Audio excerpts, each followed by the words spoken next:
आइए आज बात करते हैं मकान योग की। कैसे जानें कि कुंडली में मकान का योग है या नहीं। इसके लिए हमें देखना होगा कुंडली का दूसरा, चौथा और 12वां घर।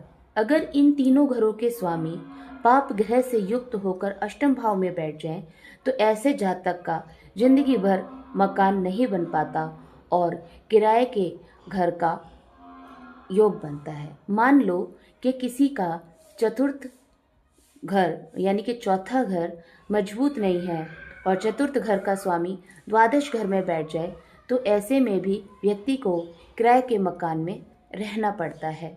मान लीजिए कि किसी का दूसरा, चौथा और 12वें घर का स्वामी अष्टम घर में बैठा हो, तो मकान का योग बनता ही नहीं है। मान लीजिए कि किसी का तीसरा घर बहुत मजबूत है और चतुर्थेश बली है, लग्नेश बली है, तो ऐसे में भी एक बहुत अच्छे मकान का योग बनता है। यदि किसी का तृतीय भाव मजबूत है, चतुर्थेश बली है और दूसरे, चौथे और 12वें घर के स्वामी त्रिकोण में बैठे हैं, तो ऐसे में भी बहुत अच्छे मकान का योग बनता है।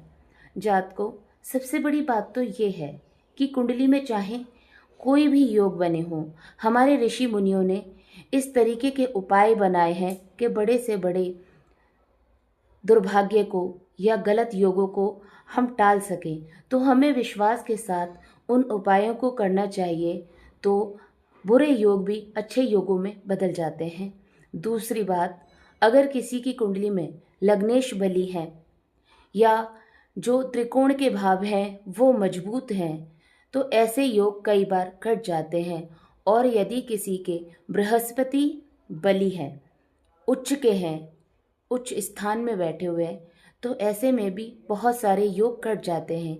इसलिए बिना निराश हुए इन उपायों को करना चाहिए, जिससे कि ये जो आपके तीनों घर है यानी कि दूसरा, चौथा और 12वां, इन घरों को आपको मजबूत करना है। कोई डाउट नहीं कि आपकी सभी मनोकामनाएं पूरी होंगी। जय श्री महाकाल।